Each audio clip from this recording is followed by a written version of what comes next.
بسم الله الرحمن الرحيم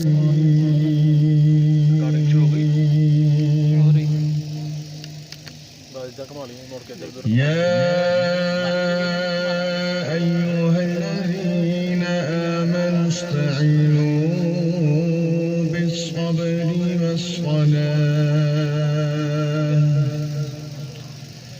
إن الله مع الصابرين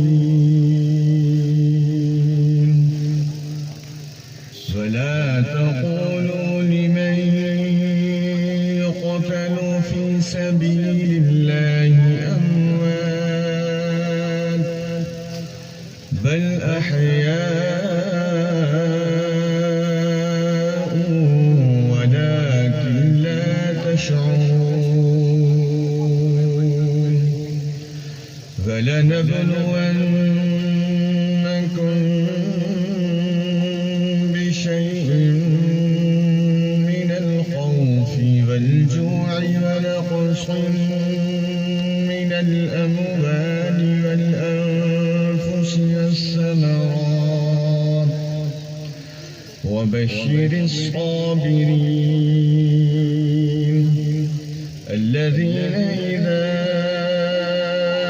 أصابتهم مصيبة قالوا إنا لله وإنا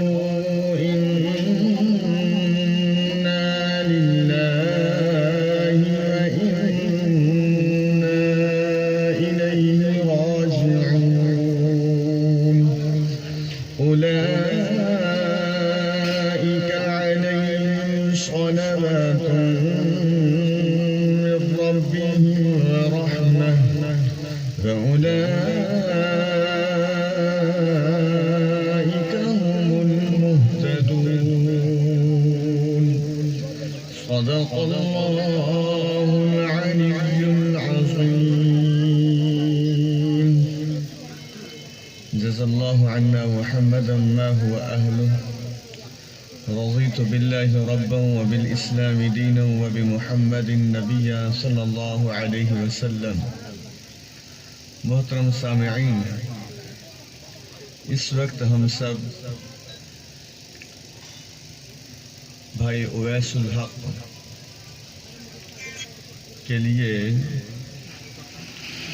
دعائے مغفرت کرنے کے لیے اکٹھے ہوئے ہیں. اللہ تبارک و تعالی اس نوجوان کی مغفرت فرمائے، اس کے خاندان کے جتنے افراد ہیں اللہ تبارک و تعالی سب کو صبر جمیل عطا فرمائے. سب سے پہلی دعا جو میں ضروری سمجھتا ہوں وہ ہمیں اپنے لیے بھی کرنی چاہیے اور اویس الحق صاحب کے لیے بھی کرتے ہیں کہ نبی اکرم صلی اللہ علیہ وسلم نے فرمایا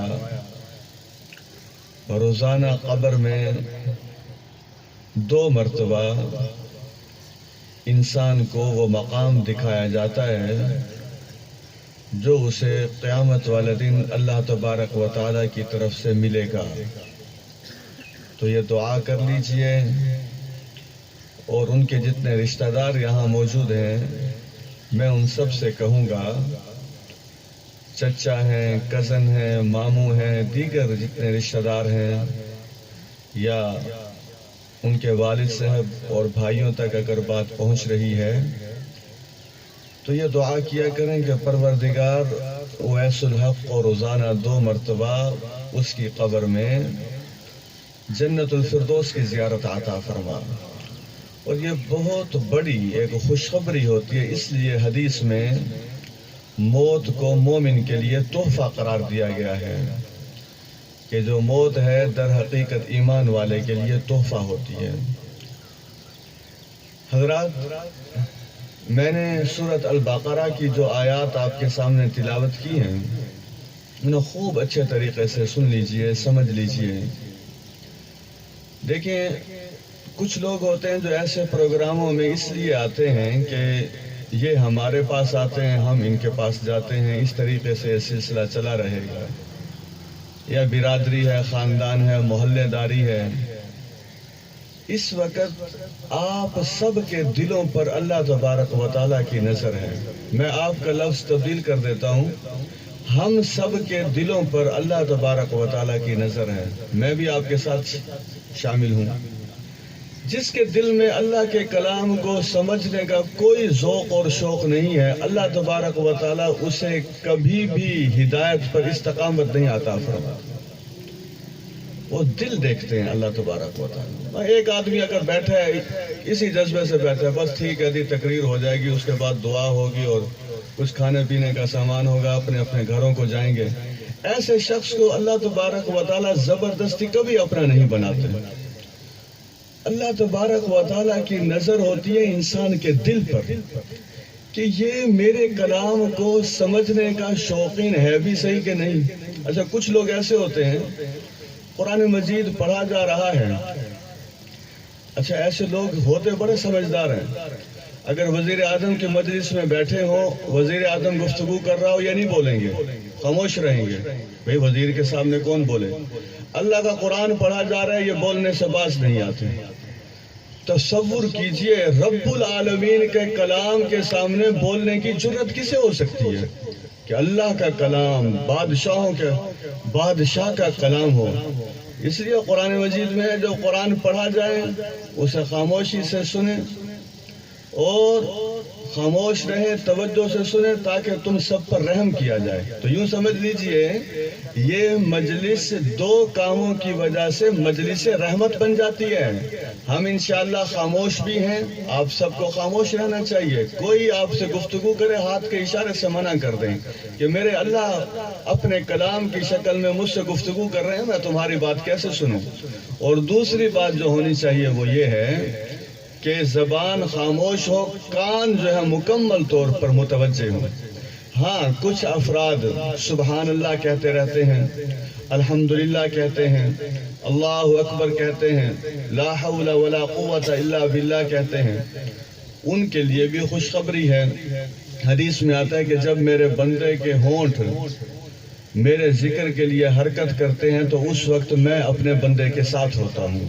تو اس لیے خاموش بیٹھنے کی بجائے آپ اگر چاہیں، یہ سپیکر کی آواز تو یہاں تک جا رہی ہے، صرف اس پارک تک جا رہی ہوگی۔ حدیث میں آتا ہے کہ جیسے ہی بندوں کے ہونٹوں سے اللہ تبارک و تعالیٰ کے ذکر کے الفاظ نکلتے ہیں تو وہ سیدھا عرش پر جا پہنچتے ہیں۔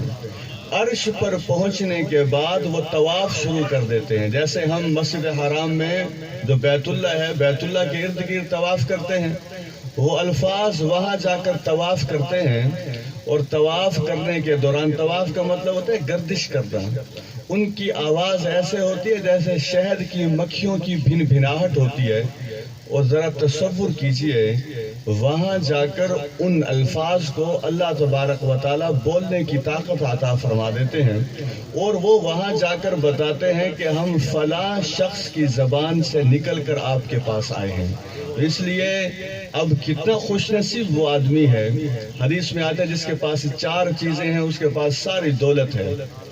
آپ دیکھیے، یہ گاڑیاں، یہ کوٹھیاں، یہ کاریں، اللہ تبارک و تعالیٰ سب کو بہت عطا فرمائے۔ یہاں امیر لوگ بھی ہوں گے، غریب لوگ بھی ہوں گے، ہم ساروں کے قدردان ہیں۔ مومن کو بہرحال باعمل ہونا چاہیے۔ البتہ حدیث میں آتا ہے جس کے پاس 4 چیزیں ہیں اس کے پاس دنیا کی ساری دولت موجود ہے۔ ایک ہے اس کے پاس ذکر کرنے والی زبان ہونی چاہیے۔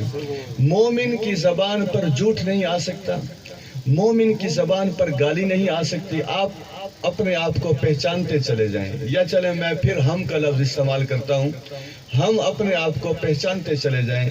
جو جھوٹا آدمی ہے وہ صحیح مومن نہیں ہے، جو گالیاں دیتا ہے وہ صحیح مومن نہیں ہے، جو غیبت کرتا ہے وہ صحیح مومن نہیں ہے، جو کاروبار میں دھوکے دیتا ہے وہ صحیح مومن نہیں ہے۔ اس لیے ذکر کرنے والی زبان کا مطلب یہ ہے مومن کی زبان کبھی بھی بیہودہ کام کے لیے تیار نہیں ہوتی، بیہودہ الفاظ کے لیے تیار نہیں ہوتی۔ میں تو حیران ہوتا ہوں، علماء موجود ہیں اس لیے علماء کی موجودگی میں ایک بات کہنا چاہتا ہوں۔ اس موبائل میں پاکستان کے کچھ لوگوں کی ایسی تقاریر موجود ہیں، یہ صرف میرے موبائل میں نہیں ہے، ہر موبائل میں یہ ہے کہ ایک عالم دوسرے مسلک والے کو گالی دے رہا ہے۔ مجھے بتائیے عالم کا گالی سے کیا تعلق ہوتا ہے؟ دین کی دعوت کا کام کرنا بہت بڑی بات ہے، اور یہ یوں سمجھ لیجئے اس وقت آپ اسے صوفہ سیٹ نہ سمجھیں، یہ ممبر رسول ہے، یوں سمجھ لیجئے۔ جو آدمی دین کی گفتگو کر رہا ہو اس کی گفتگو تو حضور اکرم صلی اللہ علیہ وسلم کی تعلیمات کے عین مطابق ہونے کی اسے کوشش کرنی چاہیے۔ وہ کسی کی دل آزاری نہ کرے، کسی پر فقرے نہ کسے، کسی پر تنقید نہ کرے۔ اس کے دل کو اگر چیر کر دیکھا جائے تو جتنے لوگ سامنے بیٹھے ہوتے ہیں وہ سارے لوگوں کا خیر خواہ بن کر آتا ہے۔ اللہ تبارک و تعالیٰ پاکستان کو ایسے علماء عطا فرمائے، اور آپ دیکھیں گے انشاءاللہ جب علماء اس قسم کی گفتگو کریں گے، بہت سے اچھے علماء بھی موجود ہیں، اللہ تعالیٰ ان کی عمروں میں برکتیں عطا فرمائے۔ لیکن میں آپ کو ایک بات کہنا چاہتا ہوں، اگر کوئی عالم کسی پر کیچڑ اچھالے اور گالیاں دے، خدا را اسے علیحدگی میں جا کے اسے کہیے کہ کیا آپ کا علم آپ کو یہ زیب دیتا ہے کہ آپ اس قسم کی باتیں کریں؟ تو سمجھ لیجئے ہماری زبان جو ہے وہ اللہ تبارک و تعالیٰ اور اس کے رسول کے ذکر سے تر ہونی چاہیے۔ میں آپ کو ایک مثال سے سمجھاتا ہوں۔ یہ درخت آپ کو نظر آ رہے ہیں، ظاہری بات ہے اب کوئی آدمی یہ کہے جی اس درخت کی جڑ نہیں ہے تو ہم کہیں گے بے وقوف آدمی ہے۔ جڑ اگر نہ ہو تو تنا کیسے ہوگا، پھر شاخیں کیسے ہوں گی، پھر پھل اور پھول کیسے ہوں گے؟ اس کا مطلب ہے جڑ زمین کے اندر موجود ہے۔ میں آپ کو ایک بات بتا رہا ہوں، میں تقاریر میں کہتا ہوں کہ وہ ایک بات 100 کتابیں پڑھنے سے بھی زیادہ اہمیت رکھتی ہے۔ وجہ اس کی یہ ہے، میری ذاتی بات ہوتی تو اس کی اتنی اہمیت نہیں تھی۔ وہ بات ہے حضرت ابوبکر صدیق رضی اللہ تعالی عنہ کی۔ وہ فرماتے ہیں ہر مصیبت کی جو جڑ ہوتی ہے وہ انسان کی گفتگو ہوتی ہے۔ پھر سن لیجئے، ہر مصیبت کی جو جڑ ہوتی ہے وہ انسان کی گفتگو ہوتی ہے۔ کبھی آپ اپنی زندگی میں جتنے آپ نے جھگڑے کیے ہیں ان جھگڑوں کے پیچھے جائیں تو غیر محتاط گفتگو ہوگی، وہ چاہے خاندانی جھگڑے ہوں، چاہے کاروباری جھگڑے ہوں، چاہے محلے کے اندر جھگڑے ہوں۔ اس لیے سب سے پہلے اس پروگرام کی وساطت سے اللہ سے یہ توفیق مانگتے ہیں کہ اللہ تبارک و تعالی ہماری زبانوں کو ذکر سے لبریز کر دے۔ اللہ تبارک و تعالی ہماری زبانوں کو غیر محتاط اور بیہودہ گفتگو سے منع کر دے۔ ایک تو یہ بات ہے، اس لیے میں نے آپ سے کہا تھا کہ بیٹھے بیٹھے سبحان اللہ، الحمدللہ، اللہ اکبر، لا حول ولا قوت الا باللہ۔ اچھا یہ سارے لوگ عالم تو ہوتے نہیں ہیں، یہاں جتنے لوگ بیٹھے ہیں ان میں سے دورہ حدیث کیا ہوئے لوگوں کی تعداد تو بڑی کم ہے، اور قرآن و حدیث کا جنہیں مکمل ترجمہ آتا ہو 1% لوگ بھی نہیں ہوں گے اس پورے مجمع میں۔ لیکن اسلام کسی کو محروم نہیں کرتا۔ علماء کے حالات میں ہمیں پتہ لگتا ہے کہ جب کچھ عالم فوت ہو کر اوپر گئے تو ان سے پھر جب خواب میں وہ آئے دوسرے لوگوں کے تو ان سے پوچھا گیا کہ آپ نے وہاں جا کر کیا آپ کو محسوس ہوا؟ انہوں نے کہا وہاں جا کر ہمیں پتہ لگا کہ اصل خزانہ تو یہ کلمات ہیں۔ کون سے کلمات؟ میرے ساتھ کہیے، الحمدللہ، اللہ اکبر، لا حول ولا قوت الا باللہ، سبحان اللہ، استغفر اللہ۔ جس پیغمبر نے ہمیں یہ سارا بتایا اس پر بھی درود بھیجیے صلی اللہ علیہ وسلم۔ انہوں نے کہا ہمیں وہاں جا کر پتہ لگا اصل خزانہ تو یہ ہے۔ لوگوں کو بڑی بڑی دعائیں یاد ہوتی ہیں، حالانکہ یہ جو الفاظ ہیں یہ خزانہ ہے، جنت کا خزانہ ہے۔ اب آپ دیکھیں ان الفاظ کی ادائیگی کتنی آسان ہے۔ آپ راستے میں جا رہے ہیں، آ رہے ہیں، سبحان اللہ، الحمدللہ، اللہ اکبر، لا حول ولا قوت الا باللہ۔ دکان کھولی ہے، سامنے سارا مال نظر آ رہا ہے، فوراً پڑھیں ماشاءاللہ۔ ہمارے چودھری صاحب کا باغ ہے، یہ جب جاتے ہیں باغ کو دیکھیں، پھلوں کو دیکھیں، فوراً ماشاءاللہ، لا قوت الا باللہ۔ تو یہ جو سارے جملے ہوتے ہیں یہ در حقیقت میاں صاحب کا سکول ہے، وہاں سٹوڈنٹس کی تعداد ہے۔ میاں صاحب بھی دیکھیں کہ لا حول ولا قوت الا باللہ. یوں سمجھ لیجئے جس کا جو ذریعہ آمدن ہے وہ اس پر نظر ڈالے تو جو کچھ اسے وہاں نظر آتا ہے وہ سارے کا سارا اسے رحمت خداوندی کے سپرد کرتے ہیں کہ اللہ تبارک و تعالیٰ کی میرے اوپر رحمت ہے. حضرات اب پھر ہم اسی طرف آ رہے ہیں کہ وہ 4 چیزیں کون سی ہیں. نمبر 1 ذکر کرنے والی زبان. نمبر 2 شکر کرنے والا دل. دیکھیے میں تو خود کو بھی بڑا کمزور مسلمان سمجھتا ہوں. حضرت عائشہ رضی اللہ تعالی عنہا فرماتی ہیں 10 سال مدینہ منورہ میں نے گزارے نبی اکرم صلی اللہ علیہ وسلم کے ساتھ. 10 سالوں میں مجھے کبھی بھی حضور اکرم صلی اللہ علیہ وسلم کے کپڑے تہ کرنے کی ضرورت پیش نہیں آئی. یعنی جن کا مقام ہے اللہ کے بعد ان کے کپڑے تہ کرنے کی کبھی ضرورت پیش نہیں آئی. وجہ کیا تھی؟ فرماتی ہیں ایک ہی سوٹ تھا، اگر کوئی اور سوٹ ہوتا تو تہ کرنے کی ضرورت پیش آتی. اب آپ ذرا سوچئے میں اور آپ کیسی زندگی گزار رہے ہیں، لیکن اس کے باوجود شکر کے کلمات ہماری زبان پر نہیں. ہمارے گھروں کے اندر الماریاں اتنی کپڑوں سے بھری ہوئی ہیں کہ آدھی دکان بن چکی ہے. کاش خواتین تک بھی آواز جا رہی ہوتی اپنی بیٹیوں کی تربیت کریں، اپنی بیویوں کو بتائیں، اپنی ماؤں کو بتائیں، اپنی بہنوں کو بتائیں کہ اسلام کو شکر کرنے والا دل چاہیے. اللہ تبارک و تعالیٰ پاکستان کے سارے بے روزگاروں کو بہترین روزگار عطا فرمائے. کرونا وائرس کے حوالے سے اللہ تبارک و تعالیٰ عافیت کا معاملہ فرمائے. لیکن میرے بھائیو یہ سارے اعضاء ہمارے پاس ہیں، لیکن آج ہم اس پروگرام کی وساطت سے اللہ سے یہ توفیق مانگتے ہیں کہ انشاءاللہ آج کے بعد میری زبان ایک ذاکر کی زبان ہوگی انشاءاللہ. نمبر 2 آج کے بعد جو میرا دل ہے وہ ایک شاکر کا دل ہوگا انشاءاللہ، شکر کرنے والا دل. 2 باتیں ہو گئیں. اب ہے تیسری بات، وہ ہے صبر کرنے والا جسم. اب آپ دیکھیں جس خاندان کا یہ بچہ فوت ہوا ہے، آپ دیکھیے فوت تو نوجوان سارے دنیا میں ہی ہوتے ہیں، لیکن مسلمانوں کا معاملہ تھوڑا سا مختلف ہے. غیر مسلموں کے بھی نوجوان فوت ہوتے ہیں، ان کے بھی طیارے کریش ہو جاتے ہیں بعض اوقات مختلف بیماریوں میں. کرونا وائرس میں دیکھ لیجئے کتنے ہی غیر مسلم لوگ ہیں جو لقمہ اجل بن گئے، موت کے منہ میں چلے گئے. لیکن مسلم کا اور غیر مسلم کا ایک فرق ہے. وہ فرق یہ ہے مسلمانوں میں سے جب کوئی فوت ہوتا ہے وہ تھوڑی دیر کے بعد جب نماز جنازہ ہو رہا ہوتا ہے تو آپ دیکھیے سبحانک اللہم و بحمدک و تبارک اسمک و تعالی جدک و جل ثناؤک و لا الہ غیرک. آپ میں سے جس آدمی کو اس دعا کا ترجمہ نہیں آتا، کبھی اسے ضرورت محسوس ہوئی ہے اس ترجمے کو جاننے کی کہ میری اتنی عمر ہو گئی ہے، 40 سال 50 سال 60 سال کا میں ہو گیا ہوں، مجھے ان الفاظ کا ترجمہ تک نہیں آتا کہ میں پڑھتا کیا ہوں، اس کا مفہوم کیا ہے. اس لیے آج اپنی جہاں جہاں آپ نماز پڑھتے ہیں وہاں کے امام صاحب کو کہیے گا کہ 1 ہفتہ لگا کر نماز جنازہ میں جو کچھ پڑھا جاتا ہے اس کا ترجمہ تو ہمیں بتا دیجیے. خود ہم نماز میں جو کچھ پڑھتے ہیں آپ یقین جانیے، میں دکھی دل سے کہہ رہا ہوں، یہاں جتنے لوگ بیٹھے ہیں آپ ان سے صرف نماز کا ترجمہ سن لیجئے.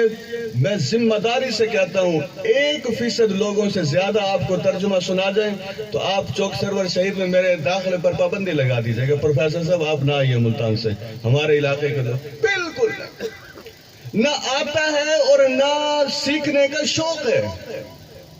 ایسی قوم کہاں ترقی کر سکتی ہے؟ ایسی قوم کبھی ترقی نہیں کر سکتی. جس نے اللہ اور اس کے رسول کے فرامین کے ساتھ یہ معاملہ کیا ہوا.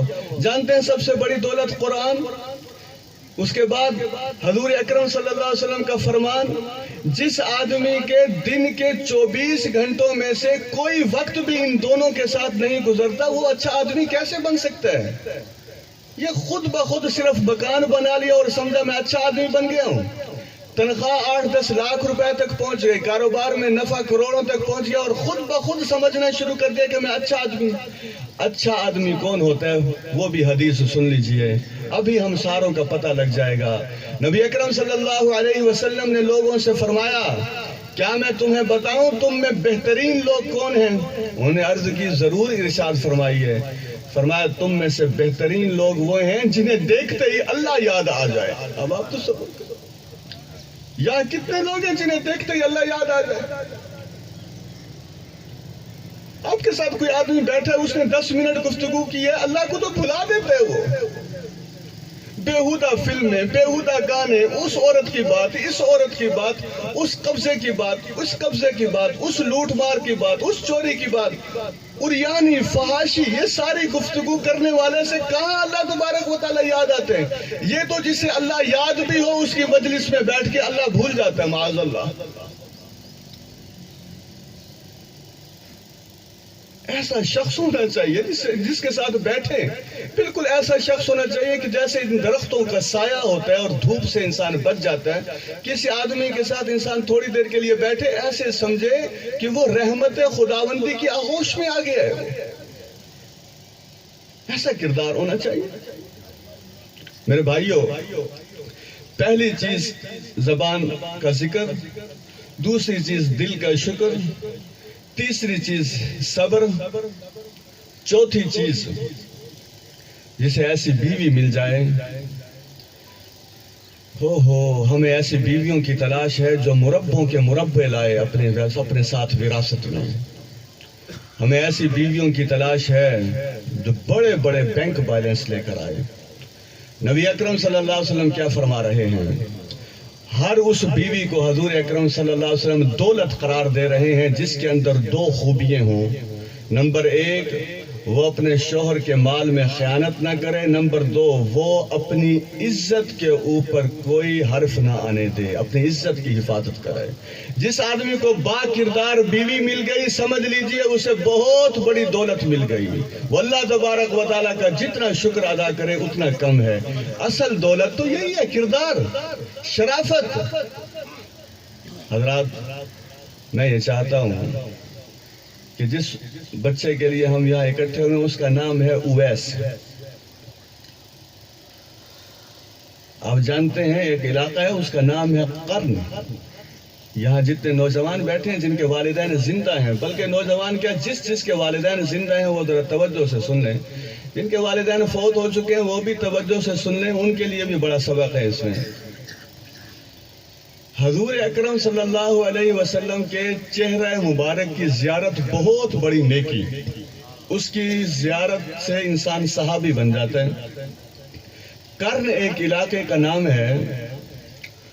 اس علاقے سے ایک نوجوان نے نبی اکرم صلی اللہ علیہ وسلم کی بارگاہ میں یہ خبر پہنچائی کہ میری والدہ ہیں، میں ان کی خدمت کرتا ہوں، اب مجھے بتائیے انہیں چھوڑ کر میں آپ کے پاس آ جاؤں، آپ کے چہرہ مبارک کے زیارت کر کے صحابی رسول بن جاؤں؟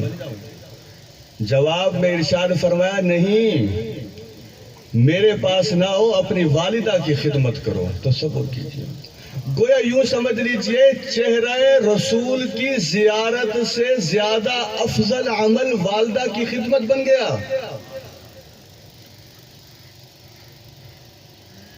یہ مقام ہے حضرت اویس قرنی رحمت اللہ علیہ کا۔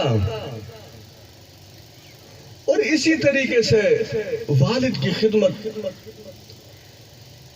پہلے قرآن سنیے، یہ جو بچے ہوتے ہیں نا، اولاد والے جتنے یہاں بیٹھے ہیں ان سے پوچھیں، میں خود صاحب اولاد ہوں، اولاد کی اپنی ایک خوشبو ہوتی ہے۔ ہم جب پروگراموں میں جاتے ہیں تو لوگ ایسے پھول پھینکتے ہیں، تو میں ان سے کہتا ہوں پھول بھی مخلوق ہیں، اس میں سے خوشبو آتی ہے، لیکن مخلوق میں سے تو خوشبو آئے اور اشرف المخلوق انسان میں سے خوشبو نہ آئے، یہ کمال بات ہے۔ اس لیے پھولوں سے زیادہ خوشبو انسان کے اندر ہونی چاہیے۔ ہم سب کو اپنا وجود ایسا بنانا چاہیے کہ ہمارے وجود سے خوشبو آنی چاہیے۔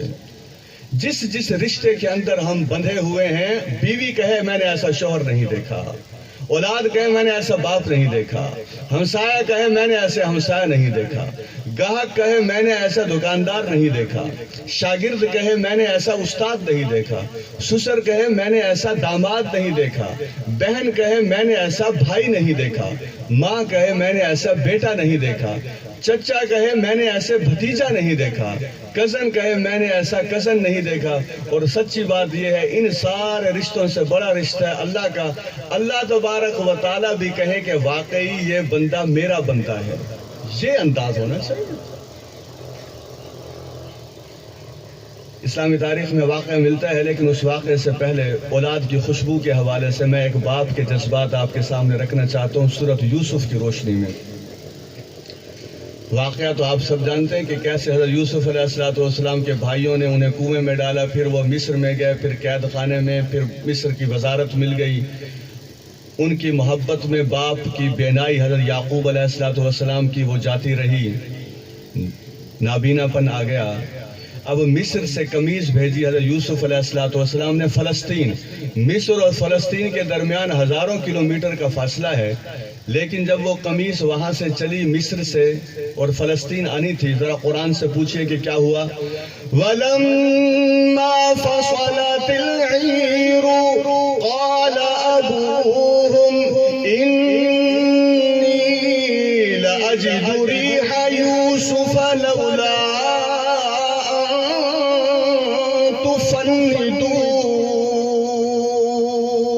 جب وہ قافلہ مصر سے چلا تو حضرت یعقوب علیہ السلام کہنے لگے مجھے تو یوسف علیہ السلام کی خوشبو آ رہی ہے۔ جو یہاں بیٹے کی حیثیت میں بیٹھا ہے اور اس کے باپ نے کبھی اسے یہ جملہ نہیں کہا کہ مجھے تجھ سے خوشبو آتی ہے، اس کے لیے لمحہ فکریہ ہے۔ اتوار جو گزرا ہے ملتان میں ایک پروگرام تھا، میں تو روتے روتے یہ واقعہ آپ کو سنا رہا ہوں۔ ایک بھائی ہے غیر حافظ ہے، حفاظ یہاں جو بچے بیٹھے ہیں دینی مدارس کے، یہ بھی سن لیں، ان کے استاد محترم بھی سن لیں۔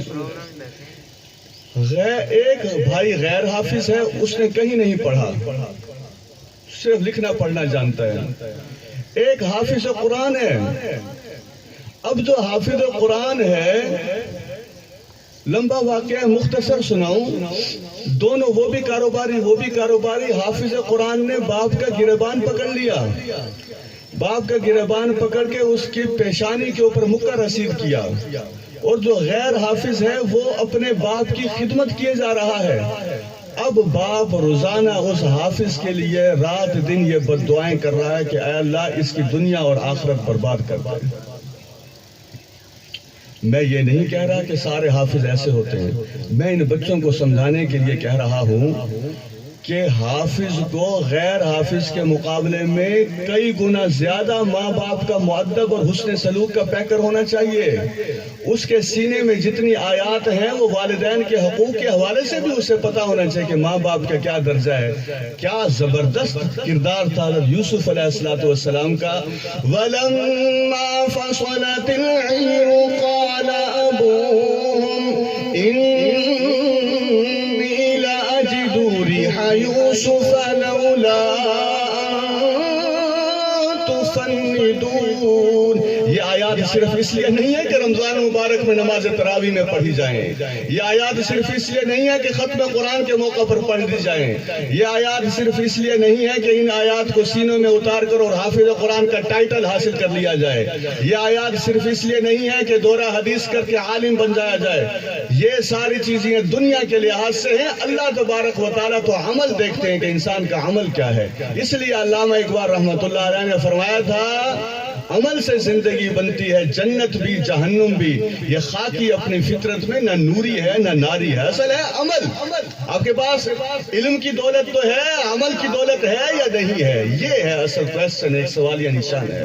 میرے بھائیوں، میں بتا رہا تھا کہ اولاد کی خوشبو آتی ہے، اب میں واقعہ ایک سنا رہا ہوں، اسے خوب اچھی طرح یاد کر لیں۔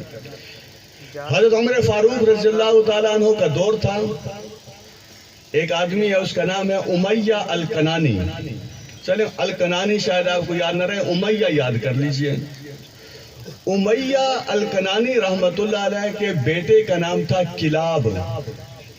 بیٹے اور باپ کی آپس میں بڑی محبت تھی، بہت محبت تھی۔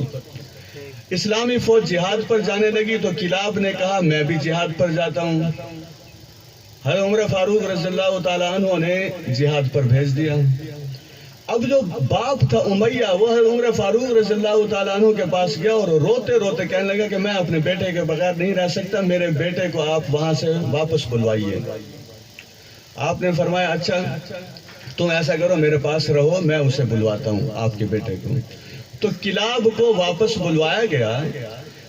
اب باپ کو پتہ نہیں تھا، کئی مہینے گزر چکے تھے، باپ کو نہیں پتا تھا، وہ بھی بیچارہ نابینا ہو گیا تھا کہ میرے بیٹے کو یہ بلوا رہے ہیں نہیں بلوا رہے، اب وہ آیا ہے کہ نہیں آیا.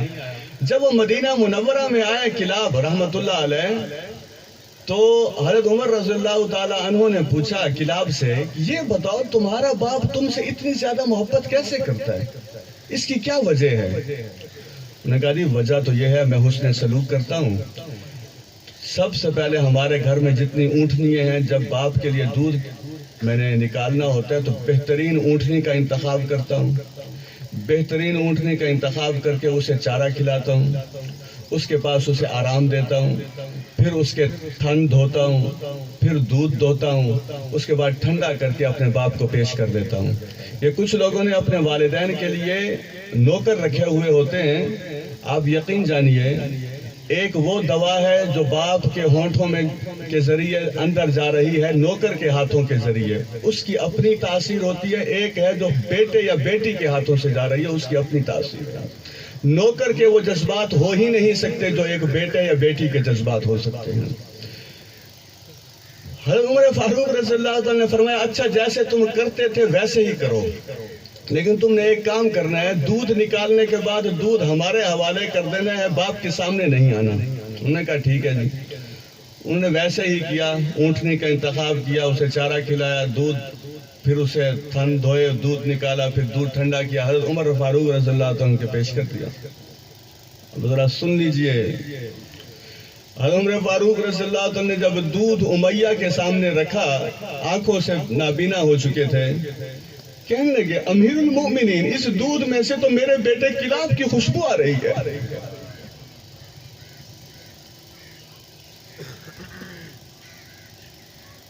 عمر فاروق رضی اللہ عنہ نے فرمایا بالکل ٹھیک ہے. کلاب کو بلایا گیا اور کلاب کو باپ کے ساتھ بھیج دیا گیا اور یہ کہا گیا کہ جب تک تمہارے باپ زندہ ہیں اس وقت تک ان کی خدمت کرو، پھر بعد میں دیکھیں گے کہ جہاد کے حوالے سے کیا فیصلہ. یہ وہ جہاد تھا جو فرض نہیں تھا، نفلی جہاد تھا.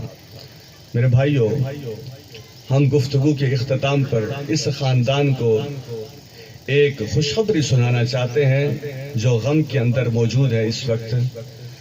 حضور اکرم صلی اللہ علیہ وسلم کی مجلس میں ایک صحابی آیا کرتے تھے، ان کے ساتھ ان کا بیٹا موجود ہوتا تھا. باپ بیٹے دونوں محبت سے مجلس رسول میں بیٹھا کرتے تھے. کچھ عرصے کے بعد وہ بیٹا فوت ہو گیا. اب وہ صحابی آتے تھے تو چہرہ ان کا مغموم ہوتا تھا، پریشان ہوتے تھے. تو آپ نے اس صحابی سے پوچھا مجھے لگتا ہے کہ تمہیں اپنے بیٹے کی جدائی کا افسوس ہے. انہوں نے عرض کی بالکل افسوس ہے، غم ہے، صدمہ ہے. فرمایا کیا تم اس بات کو پسند نہیں کرتے کہ جب تم جنت میں داخل ہو جاؤ اور دروازہ کھٹکھٹاؤ جنت میں داخل ہونے کے لیے، تمہارا یہی بیٹا تمہارے لیے جنت کا دروازہ کھول رہا ہو. حضرات مجھے ان کے والد صاحب کا نام تو نہیں پتا، لیکن میں یہ ضرور چل سب کیا نام ہے ان کا؟ ضیاء الحق. چلے حق کی ضیاء، ماشاءاللہ. ضیاء الحق صاحب انشاءاللہ اس دنیا سے ہم سب نے چلے جانا ہے، اور جب انشاءاللہ جنت کا دروازہ کھٹکھٹائیں گے، اللہ کی رحمت سے یہ امید ہے یہی اویس الحق انشاءاللہ جنت کا دروازہ کھول رہا ہوگا انشاءاللہ. اور خاندان کے دیگر افراد کے لیے بھی ایسا ہی ہوگا. میں نے جو آیات تلاوت کی تھی انہی آیات کا مفہوم دوبارہ سمجھ لیجئے، ترجمہ سن لیجئے. اے اہل ایمان، صبر اور نماز کے ذریعے اللہ کی مدد حاصل کرو. یقیناً اللہ تبارک و تعالیٰ صبر کرنے والوں کے ساتھ ہے. جسے اللہ تبارک و تعالیٰ مل جائے اسے اور کس چیز کی ضرورت ہے. فرمایا جو اللہ کے راستے میں قتل ہو جاتے ہیں انہیں مردہ نہ کہو، وہ زندہ ہیں، تمہیں ان کی زندگی کا شعور نہیں ہے. میں یہاں ایک سلام پیش کرنا چاہتا ہوں اسلامی تاریخ کی عظیم عورت حضرت خنسا رضی اللہ تعالی عنہ. عموماً آپ نے سنا ہوگا مرد بہادر ہوتے ہیں، مرد تو ہوتے ہی ہیں. حضرت خنسا رضی اللہ تعالی عنہ کے 4 بیٹے تھے، 4 بیٹے. جنگ قادسیہ ہوئی حضرت عمر فاروق رضی اللہ تعالی عنہ کے دور میں. 4 بیٹوں کو گھر میں بٹھایا، چاروں بیٹوں سے فرمانے لگی میں نے جو دودھ تمہیں پلایا ہے اور جو قوت تمہارے جسموں میں آئی ہے اور میں نے تمہیں اسی دن کے لیے پالا تھا کہ اللہ کے دین کو جب تمہاری ضرورت ہوگی تو اس دین کے لیے تم نے جہاد کے لیے نکل جانا ہے۔ چاروں بیٹوں نے ماں کی بات کی لاج رکھی، جنگ قادسیہ میں شرکت کی، چاروں بیٹے شہید ہو گئے۔ ذرا آپ تصور کیجئے، چاروں بیٹے شہید ہو گئے، ایک بیٹا نہیں، دوسرا نہیں، تیسرا نہیں، چوتھا نہیں۔ ایک کتاب ہے، وہ کتاب پڑھنے کے لائق ہے، 60 با کمال خواتین۔ دنیا میں خواتین تو خیر لاکھوں کروڑوں میں ہے، با کمال کوئی کوئی ہوتا ہے۔ انگلش میں کہا جاتا ہے بی لائک ڈائمنڈ، ہیرے کی طرح بنو، which is rare and not found everywhere، جو بہت کم ہوتا ہے اور ہر جگہ نہیں پایا جاتا۔ do not be like stone، پتھر کی طرح نہ بنو، which is found everywhere، وہ تو ہر جگہ پایا جاتا ہے۔ آپ ان سڑکوں پر کئی پتھر دیکھ لیں گے، لیکن کبھی آپ نے چوک سرور شہید میں کوئی ہیرا پڑا ہوا دیکھا ہے ایسے سڑکوں پر؟ یہ واقعہ آپ نے کبھی نہیں دیکھا ہوگا۔ لوگوں میں ہیرے لوگ بہت کم ہوتے ہیں، لیکن دعا کرتے ہیں کہ اللہ کرے یہ سارے ہیرے بن جائیں انشاءاللہ۔ لوگوں میں پتھر جیسے لوگ بہت موجود ہیں اس دنیا کے اندر۔ مومن کو بہرحال ہیرا ہونا چاہیے۔ میں کہتا ہوں چاروں بیٹے جب شہید ہوئے، ان کا ایک جملہ کتابوں میں لکھا ہوا ملتا ہے، جب بیٹوں کی شہادت کی خبر آئی کیا زبردست جملہ کہا، الحمدللہ الذی شرفنی بقتلہم، اس اللہ کی تعریف کرتی ہوں جس نے بیٹوں کی شہادت کے ذریعے مجھ خنسا رضی اللہ تعالی عنہا کو عزت اور سرفرازی عطا فرما دی۔ یعنی آپ تصور کیجئے کیسی عورتیں تھیں اس میدان میں۔ اے ایمان والو، صبر اور نماز کے ذریعے اللہ کی مدد حاصل کرو، یقیناً اللہ صبر کرنے والوں کے ساتھ ہے۔ جو اللہ کے راستے میں شہید ہو جائیں انہیں مردہ نہ کہو، وہ زندہ ہیں، تمہیں ان کی زندگی کا شعور نہیں ہے۔ ہم ضرور تمہیں آزمائیں گے، خوف کے ذریعے، کسی قدر بھوک کے ذریعے، مالوں میں کمی کر کے، جانوں میں کمی کر کے، پھلوں میں کمی کر کے۔ یہاں پھل کا لفظ آیا، ایک حدیث ہے، ابو موسیٰ اشعری رضی اللہ تعالیٰ راوی ہیں، ضیاء الحق صاحب کو بتائیے گا۔ وہ حدیث یہ ہے، جب کسی مومن کے بیٹے کی روح کو فرشتے قبض کر لیتے ہیں، اللہ تبارک و تعالیٰ فرشتوں سے پوچھتے ہیں کیا تم نے میرے بندے کے دل کے پھل کی روح کو قبض کر لیا؟ تصور کیجئے، محبتوں کے خالق بھی اللہ تعالیٰ ہیں۔ فرشتے عرض کرتے ہیں جی ہم نے قبض کر لیا۔ اللہ تبارک و تعالیٰ فرماتے ہیں میرے بندے نے پھر کیا کیا؟ فرشتے عرض کرتے ہیں وہ تو آپ کی تعریف کر رہے تھے۔ اللہ تبارک و تعالیٰ فرماتے ہیں جس نے اس واقعے پر صبر کیا اور میری تعریف کی، جنت میں اس کے لیے ایک محل بنا دو اور اس محل کا نام لکھ دو بیت الحمدی، تعریف والا گھر۔